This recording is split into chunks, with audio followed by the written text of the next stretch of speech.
Buenas tardes.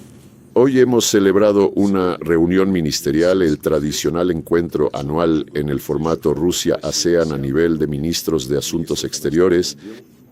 Este año fue realmente especial porque tuvo lugar poco más de un mes completo después de la última cumbre Rusia-ASEAN, la cual se celebró en la ciudad de Kazán a mediados del mes de junio. Y todo esto ocurre en un periodo en el que celebramos el 35º aniversario de las relaciones de asociación estratégica entre la Federación de Rusia y la Asociación de Naciones del Sudeste Asiático. Durante estos 35 años, como se señaló hoy y a lo que muchos hicieron referencia en las discusiones de la cumbre en Kazán, se ha creado una sólida base jurídica y contractual, y se ha construido un sistema eficaz de mecanismos conjuntos de cooperación en diversos ámbitos. Y la asociación con la ASEAN se ha vuelto tanto integral como estratégica, tal como está reflejado en los documentos de liderazgo adoptados hasta la fecha. Hoy, junto con los colegas ministros, nos concentramos en coordinar medidas para implementar las decisiones que se tomaron en la cumbre de Kazán. En primer lugar, esto se refiere a la declaración de Kazán y al plan de acción integral entre Rusia y la ASEAN hasta el año 2030. También discutimos cuestiones internacionales. Por supuesto, compartimos una visión común sobre la situación actual en los asuntos mundiales. Y, en resumen, se reduce a que tanto Rusia como la ASEAN experimentan tanto consecuencias positivas como negativas de los procesos que actualmente tienen lugar en el mundo. El proceso fundamental es la formación de un orden mundial multipolar, sostenible y justo. Pero a este proceso histórico objetivo, se oponen de manera contundente todas aquellas potencias que han dominado la escena internacional durante, según se estima habitualmente, los últimos 500 años, en diferentes formas de colonialismo y esclavitud. Pero el sentido de quienes obstaculizan el proceso objetivo de formación de un orden mundial multipolar basado en la igualdad y el beneficio mutuo, la esencia de su posición es la misma que en los periodos de colonialismo y la época de la esclavitud, vivir a costa de los demás. En este sentido, también hablamos de la necesidad de reformar integralmente el sistema internacional monetario, financiero y comercial, para proteger eficazmente a los países de sanciones unilaterales e ilegítimas, aranceles y otros abusos de poder derivados de la posición de Occidente en el sistema financiero y comercial mundial. Rusia y la ASEAN confirmaron su solidaridad en la necesidad de fortalecer la arquitectura de seguridad en la región Asia-Pacífico sobre la base del principio del papel central de la ASEAN. Absolutamente todas las estructuras que vemos hoy aquí reunidas han sido desarrolladas completamente por iniciativa de la asociación. Estos incluyen las cumbres de Asia Oriental, el Foro Regional de Seguridad de la ASEAN, así como mecanismos como el Consejo de Ministros de Defensa de la ASEAN, más sus socios. En todos estos formatos, Rusia mantiene una participación sumamente activa, abogando firmemente por la preservación del principio fundamental de que las condiciones y reglas establecidas al crear estos mecanismos y asociaciones por iniciativa de la ASEAN tienen que ser respetadas de manera íntegra y absoluta. En primer lugar, esto significa consenso, igualdad, respeto mutuo y la consecución de compromisos que reflejen el beneficio mutuo de todos los participantes. Seguiremos adoptando precisamente esta postura en el desarrollo de nuestras relaciones en los formatos de la ASEAN. Aunque últimamente los países occidentales están intentando hacer absolutamente todo lo posible para, si no socavar estos formatos, al menos hacerlos mucho menos efectivos. Y se van formando una gran variedad de triángulos, cuadrados y otras estructuras geométricas cerradas con una orientación abiertamente de bloque, que están diseñadas para contener a alguien o para oponerse a alguien, Esto contradice fundamentalmente, lo subrayo una vez más, los principios fundamentales de la ASEAN y de las asociaciones que se han creado en torno a ella. En la reunión de hoy hemos llegado al acuerdo de continuar la estrecha cooperación en los ámbitos fundamentales de seguridad alimentaria y energética, así como en la lucha contra el terrorismo y la delincuencia transnacional. En todas estas áreas se encuentran plenamente operativos los mecanismos correspondientes en nuestra cooperación con la ASEAN. Hablando de la lucha contra la delincuencia en todas sus manifestaciones aquí mismo en Manila, para participar en la conferencia de ASEAN-APOL, la estructura que reúne a los organismos policiales de la ASEAN y de los países socios, se encuentra el ministro del Interior, Vladimir Kolokoltsev. También hablamos en detalle sobre las tareas para mejorar los indicadores económicos de nuestra cooperación. Actualmente, de manera sostenida en los últimos años, a pesar de todas las perturbaciones en la economía mundial y a pesar de las sanciones ilegales, nuestro volumen de comercio supera de manera estable la marca de los 20.000 millones de dólares. El año pasado esta cifra fue de alrededor de 22.000 millones. Y existe la posibilidad, de la que hablamos hoy, de duplicar este indicador para el año 2036, principalmente a través del desarrollo de la economía de plataformas, la cooperación en sectores innovadores de alta tecnología, la exploración espacial y la colaboración aduanera y marítima. Todas estas áreas están señaladas en la declaración que fue adoptada en Kazán, y hoy nuestros colegas confirmaron su interés en avanzar de la manera más eficaz posible hacia los objetivos establecidos, y todos, al mismo tiempo, elogiaron mucho la calidad de la organización de la cumbre de Kazán. También se destacó el papel positivo que pueden desempeñar la ASEAN, la Unión Económica Euroasiática y la Organización de Cooperación de Shanghái en el proceso de desarrollo de la cooperación en esta región, mediante la integración de sus potenciales en interés de promover los procesos de integración en el espacio euroasiático y la construcción sobre esta base de una gran asociación euroasiática. Entre todas estas estructuras, la ASEAN, la Unión Económica Euroasiática y la OCS, se han establecido contactos sobre la base de memorandos firmados a nivel de los líderes de las secretarías. Y, por supuesto, la Gran Asociación Euroasiática fortalecerá significativamente la base material de las iniciativas que proponen Rusia y varios otros países de Eurasia. Estas iniciativas están orientadas a la formación de una arquitectura de seguridad euroasiática de un amplio alcance continental. Hoy, en particular, hemos hablado por separado sobre la cooperación en el ámbito humanitario. En concreto, acordamos reanudar la celebración de cumbres juveniles Rusia-ASEAN. La próxima reunión está programada para octubre del presente año en Vladivostok. Y también hemos confirmado la invitación a todos los participantes de la ASEAN para participar activamente en el próximo festival, el Festival Mundial de la Juventud, que tendrá lugar próximamente este año en la ciudad de Ekaterimburgo. Así que ha resultado ser una reunión muy provechosa. Y continuaremos colaborando estrechamente en el periodo entre sesiones en las áreas sectoriales de expertos. Por favor, pueden hacer sus preguntas. ¿YNTV? Compañía Mir, el micrófono funciona. Sergei Viktorovich, ¿cómo recibieron sus colegas de la ASEAN la noticia de que Moscú ha agotado su buena disposición hacia Occidente y de que allí no quieren claramente soluciones negociadas? ¿De alguna manera esto podría afectar la interacción de Rusia con la asociación? ¿Y ha recibido Moscú alguna solicitud para renovar la iniciativa del Mar Negro?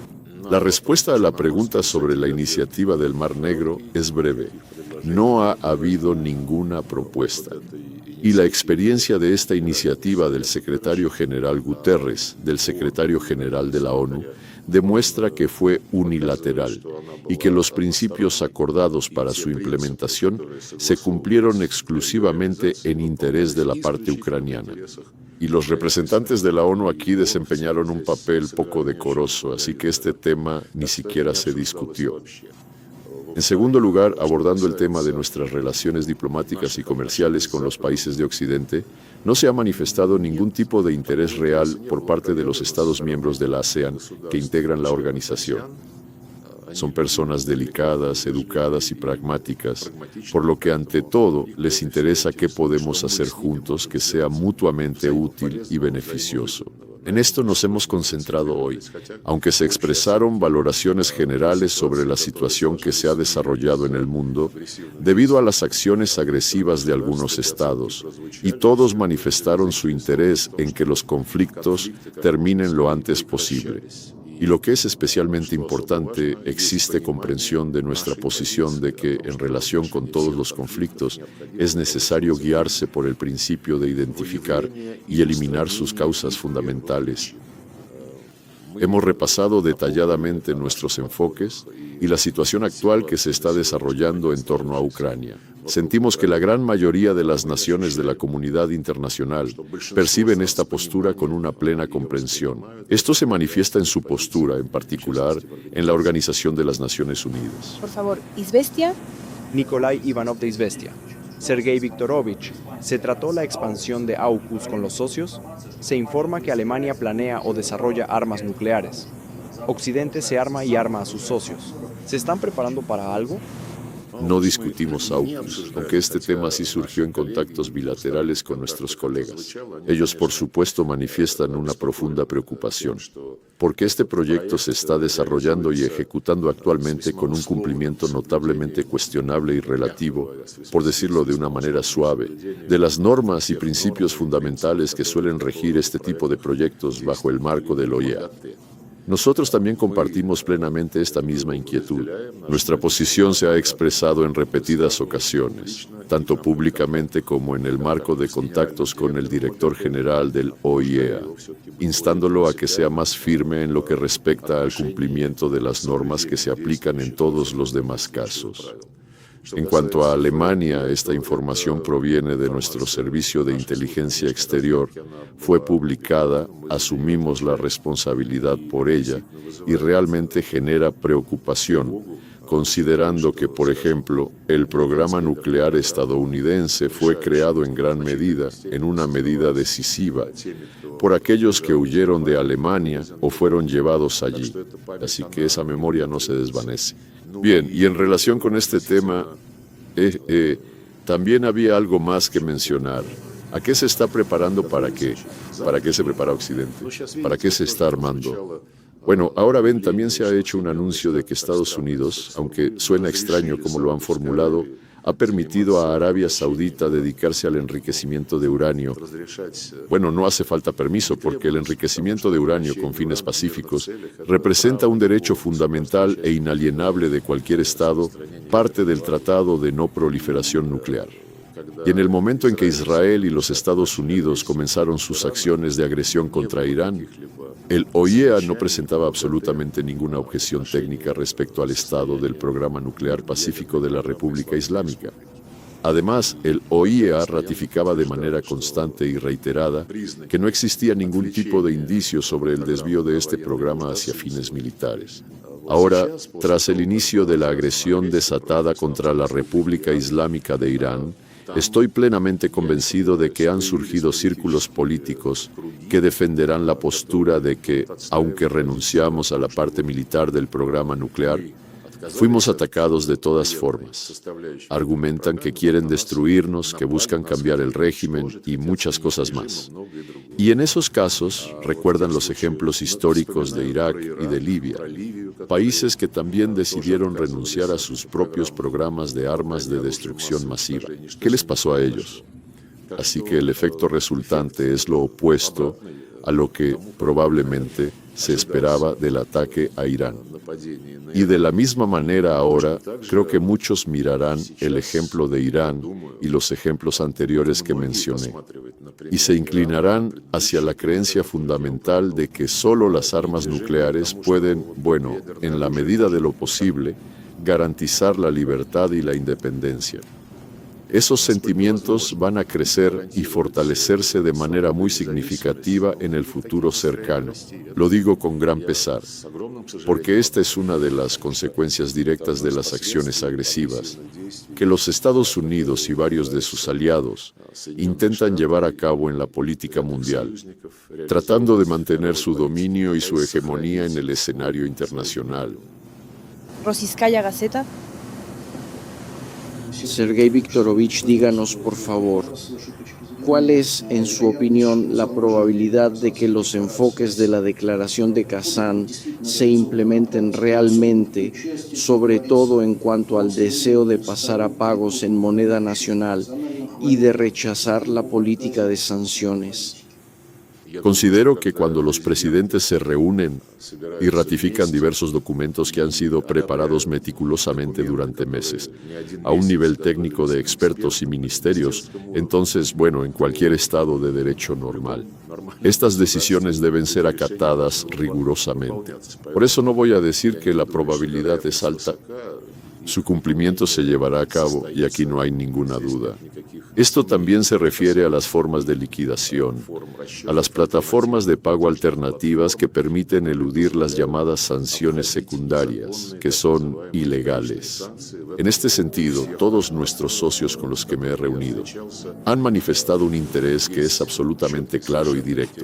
He hablado con los ministros de Asuntos Exteriores de Filipinas, Pakistán, India, Bangladesh, Sri Lanka, Brasil, bueno, ellos ya participaron, y Egipto. Ellos participan en el Foro Regional de Seguridad como países socios. Rusia 1. Sergei Viktorovich, sobre la reunión con Marco Rubio, ¿qué temas hay en la agenda ahora que Estados Unidos ya olvidó lo de Anchorage y Trump habla de un acuerdo inminente en Ucrania? Bueno, la reunión no es que sea posible, ya está acordada. Ayer en la recepción tuvimos un breve encuentro con Marco Rubio y lo confirmamos. Mañana se llevará a cabo en la primera mitad del día. Espero que tengamos la oportunidad de informarles de alguna manera sobre nuestras impresiones. Si nos ponemos a reflexionar sobre lo que sucedió en Anchorage, saben que incluso guardo con mucho aprecio, de manera especial y cerca del corazón, varias de las citas que se pronunciaron originalmente en algunas de las declaraciones que se hicieron en aquella reunión en Anchorage. Por ejemplo, el presidente Putin dijo que en Anchorage nos pidieron hacer concesiones formuladas por los estadounidenses. Lo pensamos y no de inmediato, pero al llegar a Anchorage dijimos, estamos de acuerdo. Y expresó la esperanza de que los acuerdos alcanzados hoy, el 15 de agosto del año pasado, se conviertan en un punto de apoyo para resolver el problema ucraniano y, en general, para el desarrollo de las relaciones ruso-estadounidenses. El presidente Trump dijo que tuvimos una reunión sumamente productiva. En muchos temas estuvimos de acuerdo. Quedan muy pocos temas que hay que finalizar. Algunos son en general insignificantes. Uno probablemente es el más importante, pero tenemos una muy buena oportunidad de resolverlo también. En otra de sus declaraciones oficiales, ya al día siguiente, un día grandioso y muy exitoso en Alaska.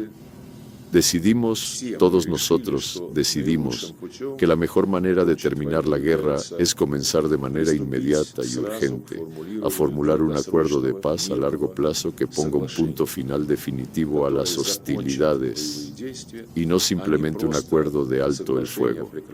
Oh, realmente impresionante. También el pasado 18 de agosto mencionó que la paz será a largo plazo, muy a largo plazo. No estamos hablando de un par de años de paz para que luego otra vez comenzará esta guerra. Se dijo mucho, pero de estas citas se deduce que inmediatamente después de los resultados de Anchorage, tanto el presidente Putin como el presidente Trump expresaron claramente que se había alcanzado un acuerdo sobre los temas clave. Y partimos del hecho de que, al menos por ahora, nuestros colegas estadounidenses no nos han respondido, rechazando sus propias propuestas que se expresaron y que ahora ya todos conocen bien porque ha habido muchos comentarios. En cuanto a las predicciones del presidente Trump sobre la proximidad de una solución, bueno, Mañana mismo le preguntaré a Marco Rubio, sobre todo porque él también comentó los resultados de Anchorage de manera bastante ambigua. Bueno, sin duda alguna serán reuniones sumamente útiles. En cualquier caso, es mejor preguntar directamente, hacer la pregunta y obtener la respuesta. Sergei Viktorovich, ante la militarización acelerada de Europa, ¿compartimos nosotros y el bloque ASEAN una visión unificada sobre a qué conducirá todo esto? Y lo principal, ¿tendrá la Unión Europea suficiente fuerza para esta guerra contra nosotros en realidad? ¿Contra nosotros o contra la ASEAN? ¿Nos oponen? Bueno, yo no descarto nada, no conozco sus planes, pero me parecen personas sumamente animadas. Ni siquiera vamos a intentar reflexionar sobre este tema ahora. Todas esas intenciones son evidentes. El Ministerio de Defensa, el Servicio de Inteligencia Exterior y el propio presidente comentan periódicamente estos procesos que una vez más están militarizando Europa y a la propia Unión Europea, que desde hace tiempo ya no da prioridad al bienestar socioeconómico de los ciudadanos de los países miembros. Y sacamos las conclusiones correspondientes no solo, por así decirlo, en clave analítica, sino también desde el punto de vista de la preparación material para cualquier desarrollo de los acontecimientos. El presidente en su momento dijo, tal vez algunos ya lo hayan olvidado, esto fue hace algunos meses. Le preguntaron al presidente Vladimir Vladimirovich Putin sobre la preparación de la Unión Europea para la guerra. Y él respondió muy claramente que no tenemos la intención de atacar a nadie. Pero si ellos, una vez más reuniendo a toda Europa bajo sus ya conocidas banderas, intentan lanzarse a atacarnos, ya no será una guerra convencional. Esa guerra será totalmente diferente. Adelante, Interfax. Muy buenas tardes, Sergei Viktorovich. Según las evaluaciones de las que disponemos actualmente, ¿cree que el conflicto entre Estados Unidos e Irán será prolongado o todavía hay una posibilidad de volver a una vía de solución pacífica y diplomática? ¿Y de qué manera puede afectar la prolongación de este conflicto que estamos presenciando ahora? No puedo hacer conjeturas sobre si esto será por mucho tiempo o no. Ya en repetidas ocasiones desde Washington se han hecho declaraciones de que todo esto ya ha terminado. Se ha alcanzado un acuerdo, el estrecho de Hormuz está abierto, luego vuelve a cerrarse, después hubo y siguen habiendo interpretaciones del memorando, el memorando de Islamabad que firmaron Estados Unidos e Irán. Luego continuaron las declaraciones de la posición de Israel, diciendo que no está involucrado en estas negociaciones y que no es parte de ese memorando. Bueno, y mucho más. Y recientemente, el presidente Trump incluso anunció que el memorando ha sido cancelado, que ya no existe. Así que es muy difícil hacer conjeturas. Pero tengo la sensación de que la continuación de las hostilidades no está en el interés ni de Estados Unidos ni de Irán. Existen ciertos sectores que desean incitar a cada una de las partes para que este conflicto se prolongue indefinidamente. Nosotros no somos de esos. Ahora, por alguna razón, en Occidente y en particular en Washington, están inflando el tema de que Rusia y China están proveyendo de manera directa a Irán las armas que Irán utiliza para atacar objetivos estadounidenses. Bueno, sabe, ya resulta hasta incómodo escuchar esto. Dejo enteramente en la conciencia de los autores e inventores de esta información la responsabilidad de sus declaraciones. Pero si alguien, precisamente los estadounidenses, que no solo ayudan a través del suministro de armas a costa de la Unión Europea, sino también proporcionando datos de inteligencia, el sistema Starlink y mucho más, no solo ayudan, sino que participan directamente en la orientación de las armas ucranianas hacia objetivos, incluidos objetivos civiles en territorio ruso. Así que aquí, volviendo al estrecho de Hormuz, queremos que esto se detenga. Esto afecta a la economía mundial y Rusia es parte de la economía mundial. A pesar de todas las sanciones, la mayoría de los países del mundo siguen siendo nuestros socios comerciales, económicos y de inversión. Algunos dicen, bueno, Rusia debería frotarse las manos porque el precio del petróleo está subiendo. Ya supera los $90. El presidente también se ha pronunciado sobre este tema. Estamos interesados en precios estables de los recursos energéticos en los mercados mundiales para poder construir nuestra política económica a largo plazo. Pero sacamos conclusiones del hecho de que en cualquier momento puede desencadenarse otra aventura. Por eso, nuestra economía, manteniendo la apertura para relaciones honestas e igualitarias con todos los demás países que estén dispuestos a cooperar en las mismas condiciones, debe hacer todo lo posible para permanecer y fortalecer su soberanía en aquellas áreas que son de vital importancia para el funcionamiento de nuestro Estado y para satisfacer las necesidades de nuestros ciudadanos. Puedes seguir adelante, por favor. Buenas tardes, Sergei. El sábado, el titular de Defensa nipón declaró que las discusiones sobre armas nucleares en el país no deben tener tabúes. ¿Cómo evalúa usted la probabilidad de que aparezcan armas nucleares en el territorio de Japón y qué posible impacto podría tener su aparición en Japón e incluso el simple inicio de esta discusión en la situación en la península de Corea? Y se discutió esta cuestión durante la reciente visita del ministro de Asuntos Exteriores de la RPDC a Moscú. Gracias. No he escuchado lo que dijo el ministro de Defensa de Japón. Escuché lo que dijo la primera ministra Takaichi cuando declaró, bueno, ahora no puedo garantizar la cita exacta, pero dijo que ya es hora de revisar los 3 principios consagrados en la Constitución de Japón: no producir, no poseer y no desplegar armas nucleares en el territorio de ese país. Esta es una declaración pública de la jefa del gobierno. Por supuesto, es una señal seria. Esto está en sintonía con los procesos que ocurren en los países vecinos. Me refiero a la República de Corea y a los Estados Unidos, que realizan regularmente ejercicios militares cada vez más intensos, incorporando gradualmente, aunque de manera progresiva, un componente nuclear en ellos. Los japoneses están considerando unirse a estos ejercicios. Así que la situación es seria. Por eso, cuando la ministra de Asuntos Exteriores de la RPDC, Choi Song-hui, estuvo recientemente en la Federación de Rusia, confirmamos claramente que apoyamos plenamente la línea del presidente de Asuntos de Estado, Kim Jong-un, para fortalecer la soberanía y la capacidad de defensa de la República Popular Democrática de Corea. Tal como confirmamos nuevamente, como ya dijimos oficialmente hace ya un par de años, que ya no en las condiciones actuales, cuando alrededor de la RPDC se están desarrollando maniobras y juegos de poder sumamente agresivos, con una inclinación abiertamente orientada a contener a la RPDC e incluso a provocarla para que tome algún tipo de acción militar o de combate directo. Hemos dejado de sumarnos a los llamados para lograr la desnuclearización completa de la península de Corea. La RPDC introdujo los cambios correspondientes en su constitución en las condiciones que se han formado durante muchos años alrededor de este Estado, incluyendo la ignorancia de las disposiciones de la resolución del Consejo de Seguridad sobre la necesidad de aliviar las sanciones. En estas circunstancias, nuestros amigos y aliados norcoreanos no encuentran otra forma posible de salvaguardar su soberanía, y nosotros entendemos y comprendemos de manera absoluta esta posición que han adoptado.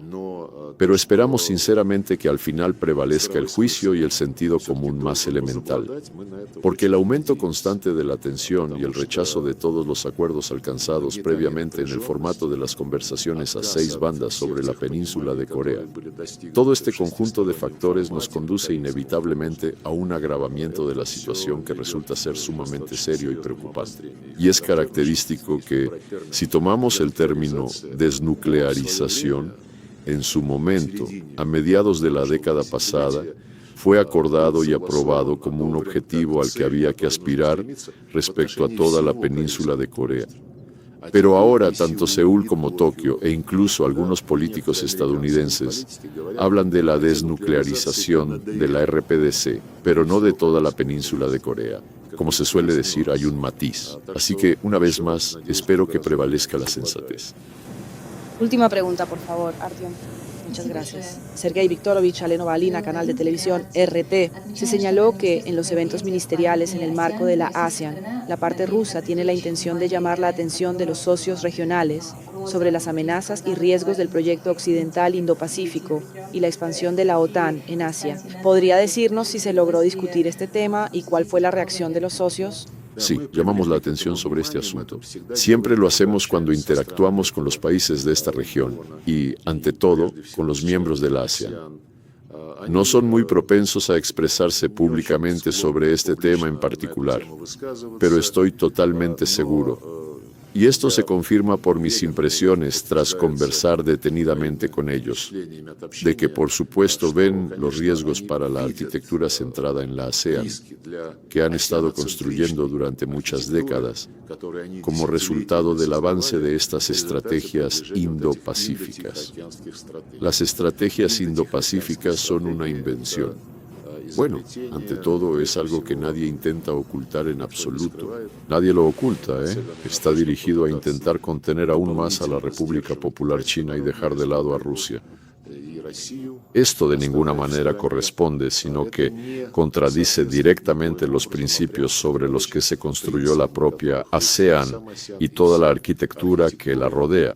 Las cumbres de Asia Oriental, el Foro Regional de Seguridad, la reunión de ministros de Defensa Plus y muchos otros. En contraposición, bajo la bandera de las estrategias indo-pacíficas, se están promoviendo formatos de bloques estrechos y cerrados, tríos, cuartetos y otras configuraciones que, bueno, están claramente orientadas al enfrentamiento, la contención y la confrontación, en esencia. Los miembros de la ASEAN comprenden los riesgos. Una vez más mencioné que esa es mi impresión basada en sus declaraciones sobre los asuntos internacionales en general, y tengo muchas esperanzas de que al final, como ellos dicen, el camino de la ASEAN, el ASEAN Way, prevalezca. Y este camino estratégico siempre se ha venido promoviendo y presentado como uno que implica apertura, un carácter profundamente universal de todos los formatos que aquí se crean, en las áreas de seguridad, comercio, cooperación humanitaria, y que se basa estrictamente en las reglas fundamentales del consenso mutuo. Hay quienes, lo repito una vez más, quieren socavar este principio, incluso intentan dividir a la ASEAN, involucrando a algunos de sus miembros en estas estructuras de bloques que se están construyendo aquí con un componente militar. Confío mucho en que la ASEAN se mantendrá fiel a los principios consagrados en el Tratado de Bali. El viernes aquí se celebrará el 50º y 70º aniversario de la adopción de este importante documento, y Rusia subrayará su compromiso con estos principios, partiendo de la base de que todos los demás también seguirán este mismo rumbo.